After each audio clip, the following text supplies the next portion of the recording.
Pat yourself on the back because you are right here, right now, for a reason. Welcome to the On Purpose podcast, where together we will empower ourselves and others to live lives with more passion and purpose. How you doing this morning, Jared? The sun's up, man. Nice and early. It's warm out. I am happy again. Spring is coming, baby. Dude, I love it, man. I love spring. I love summer. I like winter until Christmas, and then I'm ready for it to go away. Yeah, it's game time. How you doing? I'm great. I really enjoyed our last guest. Had an awesome time with Dan. Oh, man. And I was telling my Toastmasters club, who's just a club of really, really great speakers, that we got to interview a hostage negotiator. People were like, whoa, that's really cool. So just getting feedback from them, I'm really excited to hear what the community has to say. Oh, man. I can't wait to hear their feedback. But what was your main takeaway from Dan? Just the power of listening, how powerful listening can be. And that's something that I've read before and kind of on the episode we've talked about, but it was just a great reminder of how powerful authentic listening can be, even in a hostage situation. Yeah, it was amazing to me just watching how he listened to us. Yeah. Like he was literally practicing what he preached on the show. And what really took me back was you started like, hey, I kind of have a story here. And he literally said, tell me more. Mm-hmm. And I felt like him saying, tell me more, made me want to hear more too. And I was just thinking like, man, I don't use that enough. Yeah. Like, tell me more. Like, what more open of an invitation to say, hey, I'm ready to listen, share, right, than saying simply, tell me more. So I made a note of that. And I was like, wow, so I'm going to try including that more, like with my conversations with my kids and Andrea, and just people I'm around, because sometimes, you kind of have to pull stories from people or get them to understand that you're willing to listen, because so many people aren't. And just that simple 3 words when he said, tell me more, I was like, wow, that is fantastic. Yeah, that's a great little tool to use. He's high level, dude. Yeah. I told you he's way smarter than me. Yeah, he had some big words in there. Oh, I didn't even, some of his Latin polyglot, his superhero polyglot. The fact that he didn't even think twice about what his superhero would be means that he's definitely thought this over before. And his food, too. It's like peanut butter. Oh, man. Immediately. Yeah, so awesome. Well, I hope the community really gets something out of that one, and I'm excited for today's episode. Me too.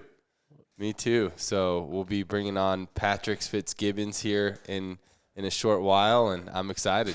Yeah, it'll be awesome. So let's get after it, huh?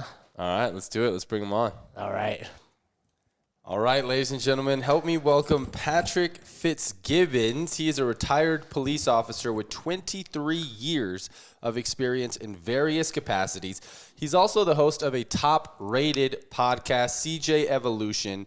He's a coach, speaker through Triad Leadership and Development, and also has time to be a wonderful husband and father. Again, please help me welcome Mr. Patrick Fitzgibbons. How you doing this morning, Patrick? Oh, man, I'm doing great. Just an honor to be here on the On Purpose podcast. Thanks for having me, guys. Yeah, dude, I love seeing the roles reversed. I've been listening to this guy's voice for a while, and I was fortunate enough to be on one of his shows not too long ago. And I think we're going to have a battle, because I think my man Ali has a pretty good radio voice, too. So, I don't know. Patrick's up there. Yeah. Quick funny story for our listeners. Jared was actually showing me Patrick's podcast without me knowing it was Patrick, and I was like, dude, who is that guy? He has a great radio voice. He's like, dude, that's Patrick. We're interviewing him. Well, nice. I never, Jared, you and I have talked about this a lot. I don't think I sound that different, but apparently I do. You sound good. And then, for all the listeners out there, they both encouraged me to stay on radio, because apparently my face is better for radio than television. So these two have the voices, and I'm just the guy in the background. There you go. So, Patrick, before we jump into the heavy lifting of purpose, we got to warm you up a little bit. Just like any good workout exercise, I'm not going to max you out right off the bat. So we need to know, our community has to know these things. If you can have one food for the rest of your life, what is Patrick eating? Asparagus. That was fast. Yeah, that's good. I love asparagus, and I don't know, it just popped into my mind. So my wife, my favorite morning food is asparagus and egg. Not a bad start. So I know it does some weird crap with your urine, but stinky pee. I love like it. asparagus. I love asparagus. So that that wasn't a curveball, man. All right, good. All right, well. All right, next question, Patrick. If you could be any superhero, it can be fictional or, Patrick superhero version. Who would it be, and what would your one superpower be? I like Wolverine. Oh, nice. Wolverine's a badass. Is it okay if I say Oh, yeah. badass? Oh, yeah. Just because he has that healing ability, you can't really destroy him. His skeleton is adamantium or something like that. So I love that, and I love the retractable claws. I remember when I was a kid growing up, I used to read all the X-Men comics, and he was one of my favorites. So. Yeah. Back before they were movies. Yeah, before they were movies. We were like, oh, shit, we got to read stuff. Yeah. I always loved Wolverine. So love that. Yeah. You kind of got the little Wolverine vibe. I don't know, man. I don't have I don't have a lot of hair, right? But of course, I'm not built like this guy over here. Oh my goodness. But he's Wolverine's. Great. Yeah, you got the hair. chops coming in a little bit. I can see a trying little Wolverine. Now I'm trying to grow it a little bit. There we go. Good. All right, and Patrick, last warm-up question: what book are you currently reading? I am reading. Let me see, Man Up by Bedros Kilian. And it's a great book. I've read it before. I'm reading it again. And it's basically about taking responsibility and manning up and owning your life, taking responsibility for everything that happens in your life, because it really is up to you. And it's a great book. I'd recommend it for anybody. And I love reading. I'm glad you asked me that question, because I'm not just I have one that I'm reading right now, but I sometimes kind of read one. I start one, then I go to another one. But right now I'm devoted to that book, Man Up. Yeah, that's Ali does the same thing. I'm a one book at a time guy. Otherwise, I get confused on what I read last. Yeah. Why do you read a book twice? Because Ali, you do that a lot too. Mm-hmm. Well, because I think that's a great question. Because I just want to make sure I'm absorbing it. Not that I don't get it or understand it the first time. But there's so many good pieces of information in a lot of books that I want to read it again, make sure I'm understanding it correctly and I'm getting it and it's really, really sinking in. I don't read all books twice, but the ones that I read the first time, and I'm like, wow. Yeah. Really, I want to read it again because I like the way it makes me feel. Yeah. No, that's huge. Yeah. That's storytelling how creates feelings. Yeah. I think, the only books I can remember reading a couple times. I read Goggins twice, just because it was so intense the first time. I kind of slowed down, and then Jocko stuff. Yeah, Jocko. Just because there's so many nuggets, you can read like a little bit and think about it for a week. So good, y'all warmed up then. Man, go ahead. Asparagus, Wolverine, and Man Up. Love it. Yeah, I'm all warmed up. I feel like I'm on the promotional hot seat. I feel like I'm back. I'm being a cop now. Oh, dude, I love this, man. Yeah, that's it's awesome. Hit me. We are so blessed to have you here, and so blessed to be able to share this with the community. Yeah. It's amazing what's going on with the On Purpose community, and just the care people are showing for one another and the love. And part of that is sharing stories and realizing that everybody has a story to tell, and that your story, there's somebody in the world that's waiting to hear it, because that's going to impact them. Yeah. And man, we just get excited when we have guests on it and get to share more than just our perspectives on things. Yeah, and I'm blessed, to know you, Jared. I've known you for a while now, and we're doing some collaborations together with Triad that you mentioned at the beginning, and it's an honor to be a part of that. But yeah, man, it's amazing that we've known each other for not a long period of time, but I'm a huge fan of what you're doing, and you listen to my stuff, and it's amazing how people can come together and spread out that message of hope and living a purposeful life and inspiration. Because like you, I think a lot of people need it when they're in that place where they don't have it. Yep. And we're fortunate enough with today's technology that you don't just have to hope you find it. You can purposely go out and seek like-minded people and messages and join communities that are going to help uplift you. Yeah, exactly. Yeah, really exciting time. So Patrick, we like to start with the big question and really narrow things down and get a little bit more specific. So I'm sure with everything that you have going on and 23 years experience in the police force that you have lots of stories, but in a concise couple sentences, how would you describe your life's purpose? My life's purpose is, I had a great career in law enforcement. You mentioned it. But my life's purpose now is to take what I've learned, and I'm constantly learning, by the way, take what I've learned and to continue to give back, again, to everybody, but mainly the first responder community, because it's been such a great career that I've had over the years. So, be a servant leader, continue to give back. I have so many great guests on my show that come on that I'm constantly learning from. And like we talked about earlier, it's a matter of taking that information and giving it back to the community. So that's my life's purpose, and live my life to the fullest extent and live a happy life and a purposeful life. But that's my mission. I love that. I love how you have a priority, mainly the first responder community. And as soon as you said that, that made me think of your Wolverine answer, because I feel that the first responder community, a lot of things go unnoticed, a lot of wounds go unnoticed, sometimes mentally, sometimes spiritually, and you have to be able to heal. So that's amazing. What kind of things are you doing to give back? Well, I have the podcast that you guys mentioned. Thanks for the plug. I started that about 3.5 years ago, and that has been an amazing ride. Nice. and that's one way I can give back. And for those of you who don't know about my show, it's not a show that I'm just telling war stories and things like that. I mean, that's important, as a time and a place, but I wanted my show to be positive, uplifting, inspirational, taking, the guests that I have on and giving it back, and because we've all, like first responders, we all see the crap every day. We all see it. So I didn't want a show like that. And I have people that are nutritionists that come on, that talk about spirituality, that talk about leadership. Everybody that comes on my show, you can weave it back into the first responder community. So I wanted my show to be one of positivity, motivation, inspiration. So that's one way. I'm also involved in Triad, like we mentioned earlier, with Jared Hardy and the amazing Carrie Wooten. We came together just a few short months ago.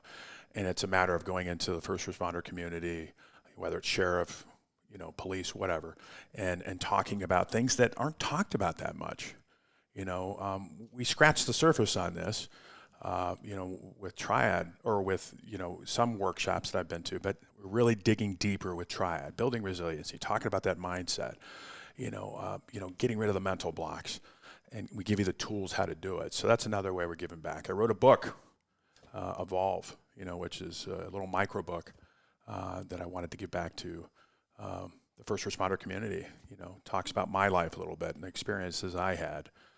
So those are ways that I continue to give back, really to everybody, but mainly for the first responder criminal justice community. One of the things I really enjoy about your show is that you've actually had people that had recently been out of prison on the show, which I think is important to help shape perspective again. It's easy to get cynical in the world. It's easy to see everybody through a certain lens and forget that behind all the work, there's human lives. And with that, people can change. And I think you actually sell yourself a little short, Patrick. I think your show focuses on first responders, but I think it's fantastic for everybody. If you listen, there's messages. You have high-level speakers, authors, athletes, dietitians, everything. And I think that's one of the things that we have to do more as a community, is not have first responders outside the community, but overlay, right? Because, first responders see bad stuff. They deal with stresses. But you know who else does that? Most people in life. Now, what they see that's bad is different, but your body doesn't know that your bad is any less bad than what I saw. But we still have stress responses. We still have depression. We still have suppressed feelings and emotions. And you do a great service bringing things to the light, as do we. And I think that is the benefit, is when you start tying all this together and reminding people that no matter what your profession is, we're all humans. We're all on the same team. And the more I help make you better and you help make me better, then we all thrive. Man, especially with the fact, because I didn't know this. I didn't know that you bring people that recently got out from prison, because I think that's a very big differentiator. I don't really hear, a podcast title, hey, bringing on Joe Schmo, just got out of the pen last week. So I'm curious, and I'm sure our listeners are too, to, first of all, how do you find people to come on your show that have recently come out of prison, and maybe what's some of the feedback and lessons that your community is learning from some of these guests? Well, I've had just a couple people that have been incarcerated that have come out, and I think the lesson is like what Jared hit on it. I mean, anybody can change. Anybody can change, but it starts with you. I've always learned, I was taught growing up that, I'm the problem and the solution. So the things that are going on in my life that I view as obstacles or mental blocks, okay, that's me. Those are my problems, but I'm also the solution. I can also, I can shift my mindset. I can do things differently.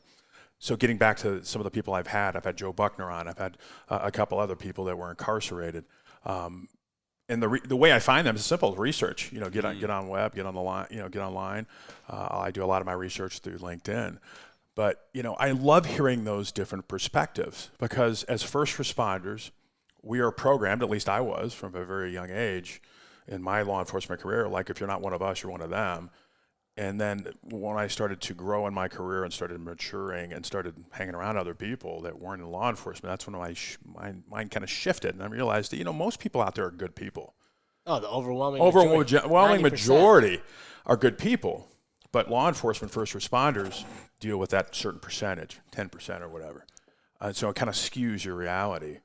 So I'm totally open to have people come on the show that have been incarcerated, because we can learn from them too. Yeah. I learned from people that have been incarcerated on my show, learning, okay, the big thing about a couple of them that I have had on that have been incarcerated is taking responsibility. Yeah. Quit blaming They other overcame people. it.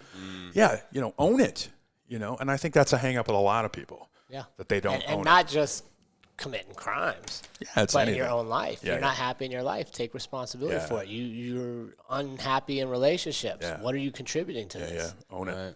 Own it. Yeah. So Patrick, I want to know, because this is interesting. So you left law enforcement at 23 years. You were a commander. Yeah. Which is a job many people seek to get, right? Yeah. Like you're not on the front line of danger. Mm-hmm. You're a little more, but you have great impact because you're running many, many different levels of the organization. Yet you chose to leave. Share with us what events were taking place in your life. Where were you at that would make you want to leave? Because that's safe and secure. It's good pay to take this leap to where you're now, on your own, entrepreneurship, collaboration. What was going on to kind of make that happen? Well, the biggest thing for me was the show was growing. The podcast was growing. And I'm so passionate about the show. I'm passionate about talking to people, meeting new people, being around people that are lifting me up and not pulling me down. So you started the show while you were still in your career. Yeah, I started when I was still in the job about 3.5 years ago, well, almost 4 now. So I was still on the job. But like Jared said, I fast-tracked. I was a good worker. I was a good cop. I fast-tracked up to the ranks. And then when I got promoted, did it for a while, and I thought, this is awesome. But then there was something deep inside of me that said, okay, this is not my purpose. This is not what I want to do long term. And you're right, it's safe, it's secure, good paying job. But I wasn't fulfilled. I wasn't very fulfilled. And people were listening and saying, what the hell, you're a commander. But look, I'm not a title person. I don't think you are, just because I was a commander doesn't mean that's all I am. Does that make sense? Yeah. Not to mention that, law enforcement, I tell people this a lot, is a very toxic environment. Mm-hmm. It is extremely toxic, and that's not a dig on law enforcement if you're listening out there. I love the brave men and women who protect us every day. Right. This is the truth. But it is a toxic environment. Yeah. So you go out there, you do your job, you do it well, and you bring it back. A lot of people hold it in. You bring it into the department. Cops sit around, talk about this toxic stuff, most of them, not all of them. Mm-hmm. And then you bring it home. So I was getting to a point where I was kind of bringing it home, or I was bringing it home. Yep. And I just said, okay, I'm on a path right now. I can go this route or that route. Which way do I want to go? So I chose to leave on top, because I wanted to pursue other things. So, I would have never met you probably. Yeah. Or Carrie, or all these other wonderful people. And this is what I'm passionate about. Yeah. Again. So when you were feeling unfulfilled, mm-hmm. what exactly does that mean to you? What were you feeling was missing? Just a bigger purpose. I felt I could do more good with the show and reach the masses, reach more people. And I had a taste of it. That's what really, really pumped me up. It was, and I hate to say it. Well, I don't hate to say it. I wasn't jazzed anymore about going to work. I was at the top of my game, man. I was, and you wouldn't know it to look at me. I had a smile, and I was, but but I just wasn't fulfilled. Something inside. Patrick, was there a moment or event that was the turning point for you to where you're like, I got to make a change? You know, I don't think there was a moment per se, but I think it was just a culmination of things. Mm-hmm. And I knew that if I didn't make a change now, I probably wouldn't. Did people around you notice you were unfulfilled? Family members, kids? My wife did. Yeah. My wife did. She called me on it. What'd she say? She said, look, you got to do what makes you happy. You got to do what makes you fulfilled. And, we have a great life. And, you're losing that income. But, we planned for it and made preparations. So I took the leap and never looked back. That's so awesome. Because I remember when I was getting ready to make this change. Yeah. And I told Andrew, I was like, I literally can't keep going there. Yeah. Like, it's killing. Like, I really believe like this and all the other stuff I have on the outside can flourish, but I can't continue to go and spend 10 hours at a place that I feel is kind of like taking advantage of me and holding me back in places, and then come home and flip the switch and create and write books and do the things that I think I'm really supposed to be doing. And I just remember her face, and she's like, "Oh boy, here we go again." And it's a great feeling, and it's just to piggyback a little bit on what you said, Jared. It's amazing to me, and I don't know if you had this experience. How many people came up to me and said, "Dude, you're going to be back." Yeah. And you're not gonna make it, and this is the only thing you know how to do. Wow. And I talk a lot about this a lot on my show, and those are friends. But for those of you who are listening out there that want to take a chance, risk, whatever, you got to go with what's in your heart and what you're passionate about. You can't listen to the people, the naysayers that are trying to keep you down. Yeah, no, we shared that story where people told me they were betting on me. They were betting that I'd be back within a year, and I was like, "That's fool's money because I'm not coming back." Yeah, and it's such a wonderful career, Jared. But we're all living longer. Most of us, we all. You got to go after your dreams. You got to live your purpose, and this is my purpose. So at what point did the podcast become an opportunity for you? At what point did you think, like, this is something that I can actually do? Were you listening to other people? Oh, yeah. I listen to a ton of podcasts. You mentioned Jocko earlier, Lewis Howes, Tim Ferriss. I listen to all kinds of podcasts. And it wasn't really one point. It was just a culmination of things. I was getting the traction we mentioned earlier about a lot of podcasts fail within the first 10 episodes. They don't, and I but they fail not because they're bad. No, because they quit showing up. They quit showing up. And I knew that in order for the show to grow, I had to go all in. I had to go all in, and I had to invest the time. And not that I wasn't investing the time before, but it wasn't as consistent as it is now. And I knew I had to go all in. Tell me more about how you decided to do the first episode. Like what happened to where you're like, all right, I got to start this podcast. Like, who was your first guest? Like, how did you get started? It was, again, I listened to a lot of shows, did research, and it was funny. I just got to a point where I was like, I can do this, man. There's nothing different than this person I'm listening to. We both get our pants on the same way. I can do it. But that was a great question. So I didn't have a lot of guests at first. I was just kind of doing it by myself, recording myself and sending out positive messages and stuff like that. So I didn't have a lot of guests. It was one of those fears I had, self-confidence thing, self-doubt thing, where I was like, I get up the courage to ask somebody to come on this brand new show. Yeah. And I remember the first guest I got, I was like, holy crap, man, this is. Who was it? It was amazing. You were going to ask me that. I'm 350 episodes deep. I can't remember. And I know it's bad. You don't remember the first time? I don't. It's bad. I could probably pull it up, and I feel horrible. I don't. But I remember it was great. It was just an amazing feeling. And so I just kept building on that. I got more self-confidence. And because that's the biggest thing, I was fearful. I think a lot of people struggle with fear. Me, I'm scared. Yeah, all the time. But that's what drives me. I don't let it hold me back anymore. Yeah. So I know a lot of people out there. Last week was Fort Collins Startup Week. There was lots of business presentations, and I went to a podcast one, which is a very popular presentation. Lots of people in there that want to start a podcast. I have a lot of people reach out. Hey, how'd you start your podcast? How would you describe your first few episodes? Because like we said, most people stop. So especially with you being alone, you're the only one talking. Because when Jared and I started, at least we had each other. Yeah, it's easier. Right? It's easier. So I can imagine the difficulty of being like, yeah, I got to show up. It's just me. I'm talking. What were really the drivers?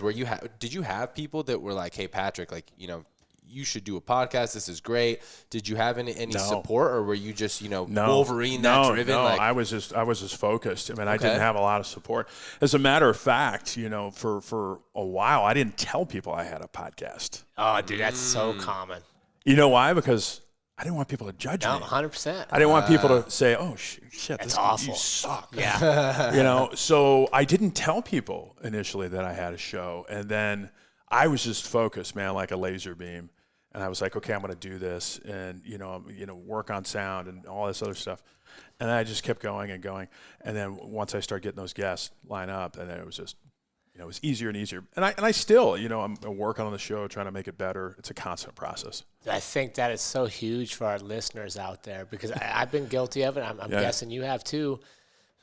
Sometimes we will limit our success for fear of what other people are going to think about us, right? Like, not sharing the fact you're actually recording and honing your craft and you believe in it. I remember, I think I shared this before, the first time I got the edits for my book back from the editor. Yeah. I didn't open the email for a week. Yeah. Simply because I was afraid she was going to tell me all kinds of stuff. And how many of us are holding back from what we really want in life? How many of us are holding back from what we want in our relationships and where our life goes because I'm simply worried about what you guys are going to say and think. Yeah. And the fact is, you're going to say or think whatever you say or think anyhow. Mm-hmm. But at least if I go forward, I'm out there. I'm in the game. Now I can choose to give weight to your opinion or not give weight to it. But so many of us give everybody's opinion weight, and it's not even their opinion. It's our guess of their opinion that holds us back. And now your episode, you're 350 something? 300 something. Woo! Listeners, like 15. What's your average listener rate? Oh, jeez. It's a lot. It's a lot. It's a lot.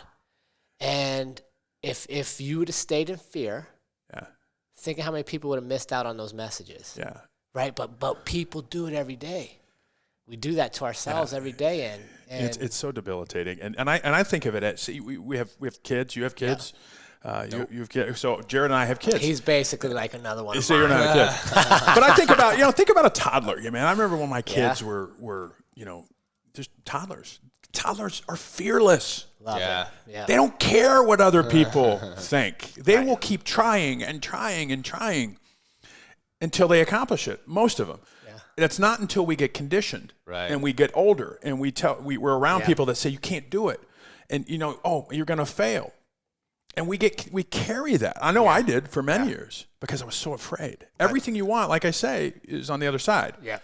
And first of all, you got to surround yourself with the right people. That's why I love this guy. Thanks. Because he lifts me up.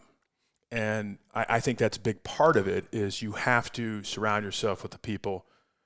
Not that people live in a bubble and everything's sunshine and roses all the time. People have bad days. But the overwhelming majority of people I hang out with are positive people. Yeah. With positive messages and that are filling me up. Yeah. Right. Because I still struggle with that sometimes. Oh, absolutely. We all do. And we all do. And then I think about, okay, what did Jared say on his show? What does Carrie tell me? What about some other influencers that I hang out with or talk to all the time? Yeah. What are they telling me? And that pumps me up. That's so important.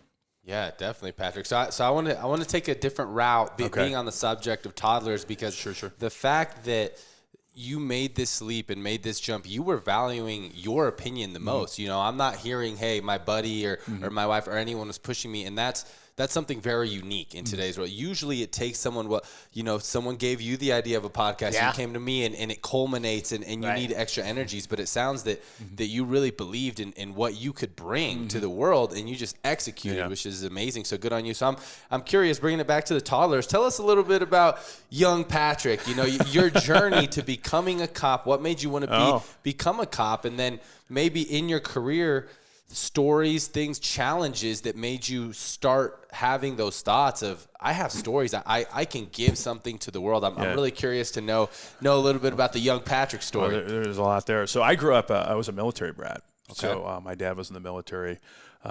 He was a JAG officer, so he was a lawyer in the Army. We were stationed overseas for about my first 9 years of life, and then we were stateside.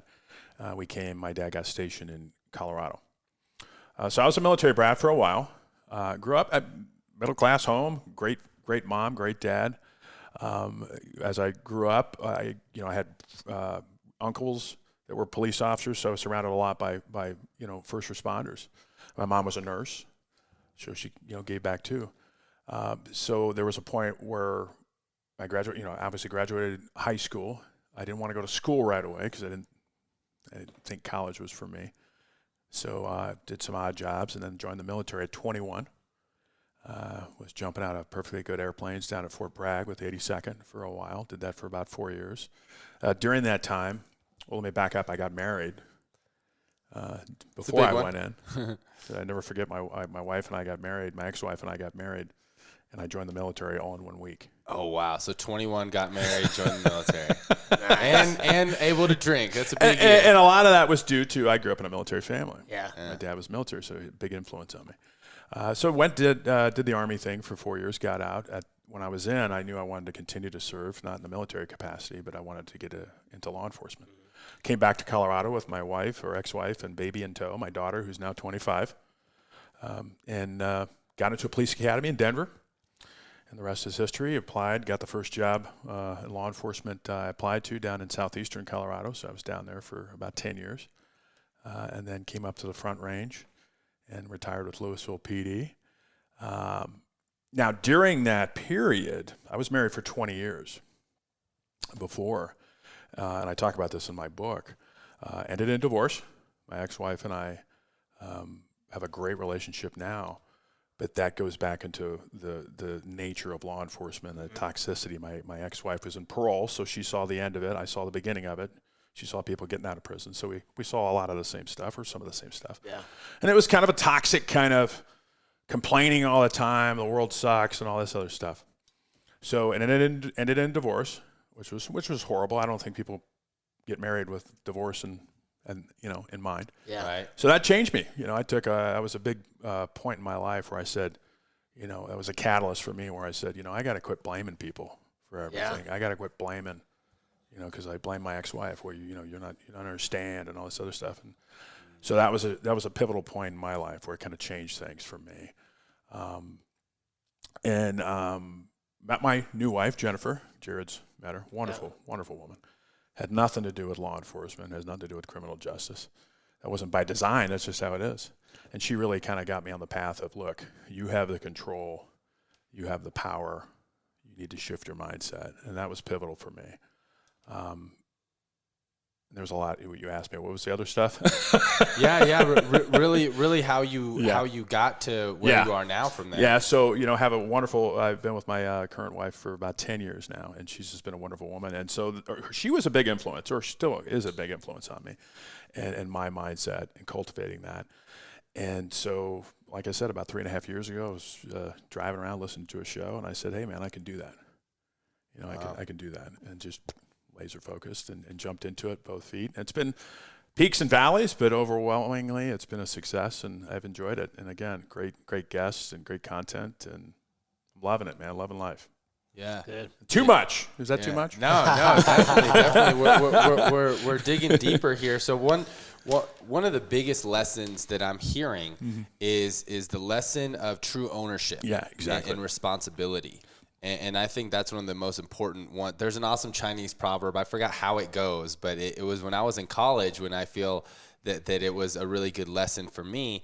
The Chinese proverb was that if your neighbor, if lightning strikes a tree in your yard and it hits your neighbor's house, it's your fault, your responsibility, because that's your tree, right? Essentially taking ownership for everything, right? So would you say the divorce was a big piece of that lesson? Were there specific lessons to where you're like, hey, I'm blaming a lot of what's going on in my life on others. I need to take ownership there. Tell us some more about that. Yeah, like I said, Jocko talks about this, extreme ownership. And, what I've learned over the years is, look, nothing happens to you. It happens because of you. And, yeah, you could argue, well, somebody hit me or an accident or something. Okay, I'm not talking about that. I'm talking about most things that happen. So the divorce, I take ownership for that. And it was me. I could have had a better mindset. I blame my ex-wife for that. But I don't anymore, because I look back at the person I was and I was like, man, great career, but I was consumed with the job, and everything else failed.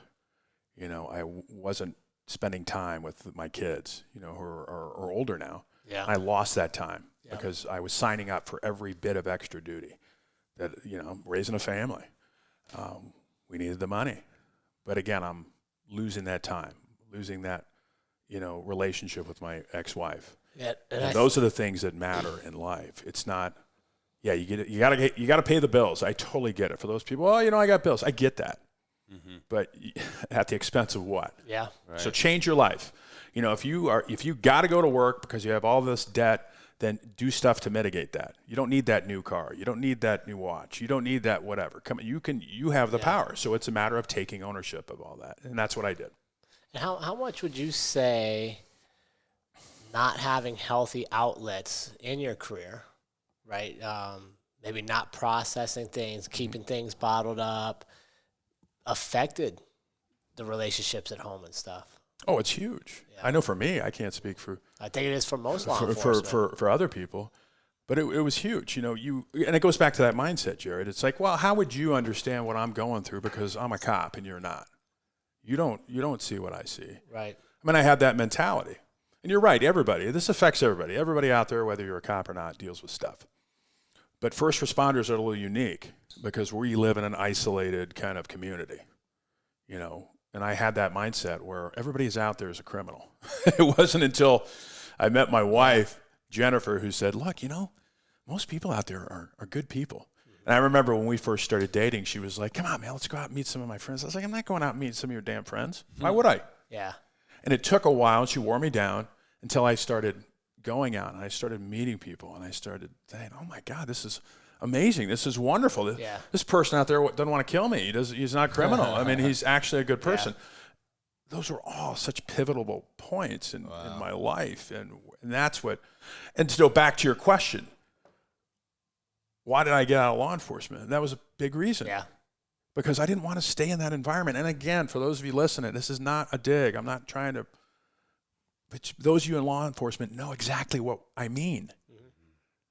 And you can have a wonderful law enforcement career, but I talk to a lot of cops, and a lot of them are unhappy because they're in that mindset. I think part of it, too, is law enforcement is fire, military. Yeah. You have a uniform, you have instant status, right? Like in the civilian job world, you know, right? I show up, and we just talked about this maybe last episode or one before, but if I'm a businessman and I meet you and you're a businessman, we usually introduce ourselves and we're like, hey, what do you do? And you're like, I own B nails, blah, blah, I'm the number one this, that. And I'm like, oh, cool, man, I have this and that, right? We don't have instant identification. Right. But police, fire, military, you show up in a uniform. I'm in charge. You have a name tag, you have a badge. Like immediately people recognize you're different, right? I can see everything about you. And it's easy for that to overtake the other part of your life. Yeah. Right? Like, you're not B-nails 24/7, 365. You work it, but then you get to kind of disconnect and go home and be these because you allow it. And I kind of disagree with you a little bit, Patrick, in that law enforcement lives in an isolated world. We put ourselves in an isolated world. Well, I agree. You know what I mean? That's what I mean with the mindset. Absolutely. We train it. Yeah. We coach it. You only hang out with cops. You barbecue, right? And at first, when you first become a policeman, maybe that first year, you still have some of your buddies from college, some of your buddies from your old job. But as you slowly get indoctrinated in this us versus them, isolate, next thing you know, 20 years down the road, you're miserable. Oh, yeah. You have no friends outside of work. You have no activities, no hobbies, right? That's a miserable life. And that's one of the reasons, like, I knew I was doing 20 years and leaving because I had seen a lot of older officers before me leave and die quick deaths and not have a retirement they actually enjoyed. Like, they just left broken people. And I was like, I'm not doing that to myself. Like, I'm going to serve. I'm going to be the best I can be. But you're getting 20 years, and I'm going to set myself up to go do some other things that I find are more enjoyable in life. Yeah. And I think not just our first responders, but many people in life put themselves in this niche. They get a good job. They get good pay. They get a house with a fence. And then somehow along the way, that becomes all they're supposed to be. Mm-hmm.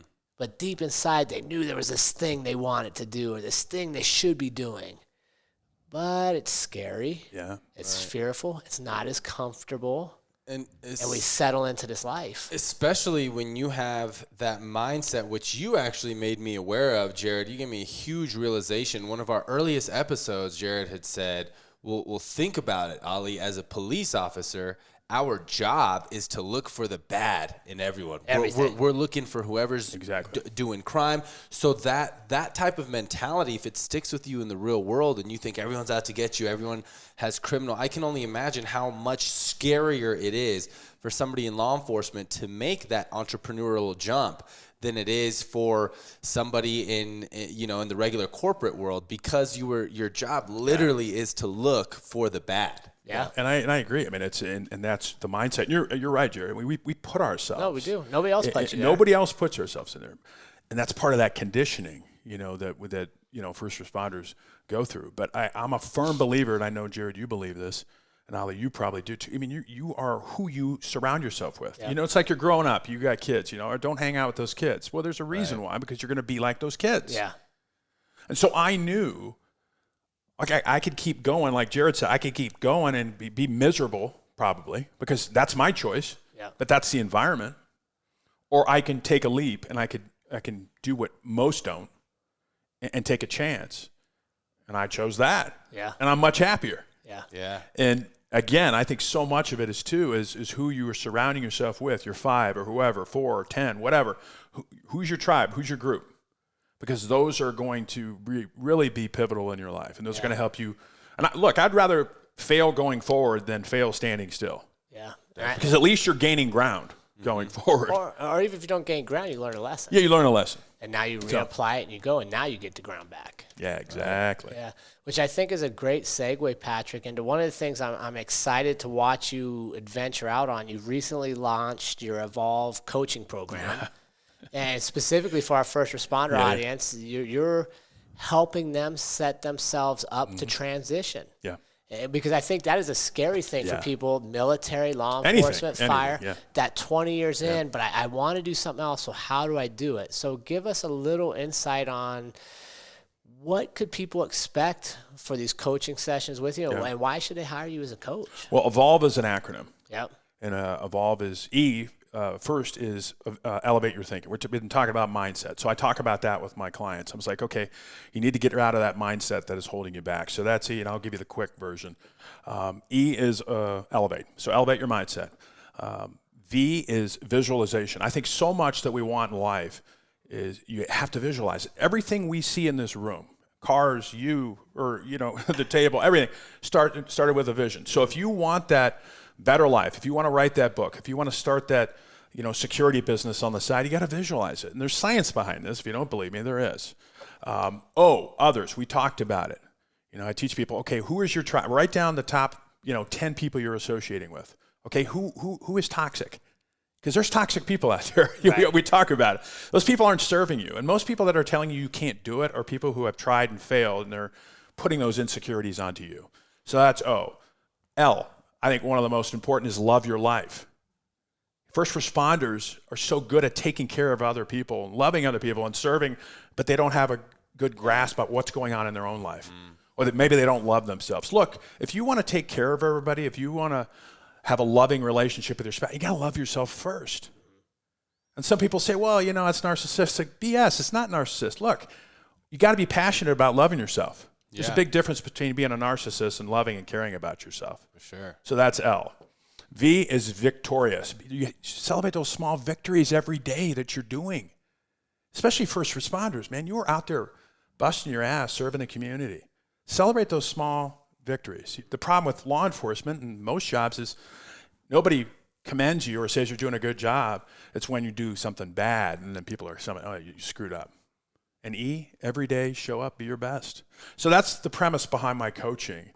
And that's what I talk about. And I give people tools and tips and, homework that they can do to become better. And it's rocking along, man. Having a good time. Yeah, that was when I saw you launch, I was like, that's a great segue kind of from the podcast, which is very open, to, okay, you need more of this. Like, let me share with you my story of how I've done this. Yeah, and I just, my message is simple. I help first responders, people in the CJ field, become stronger, more resilient.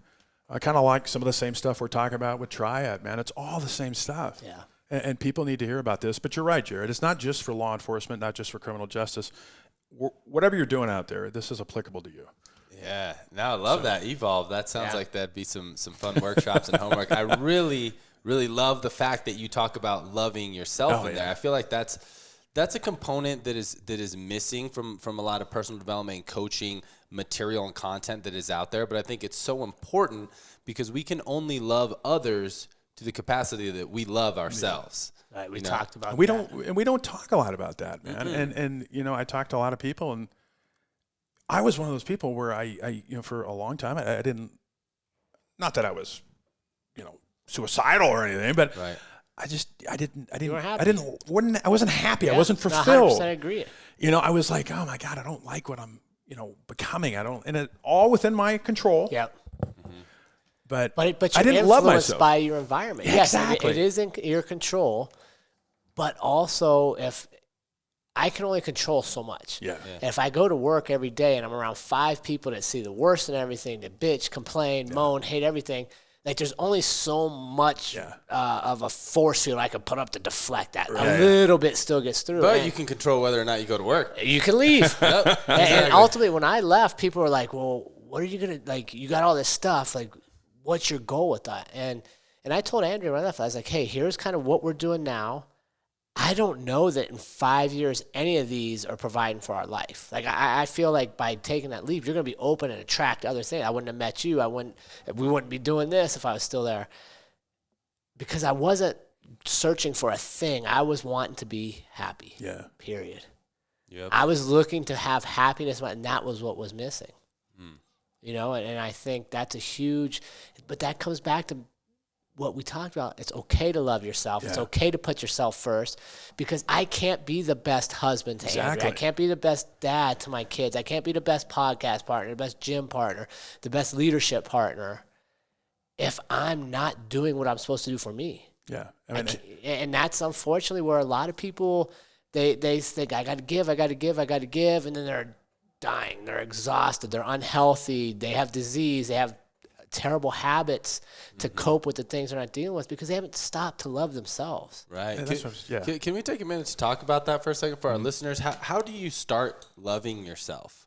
Let's say you're in a place to where you look in the mirror, you're not really happy, you're not in love with who you are.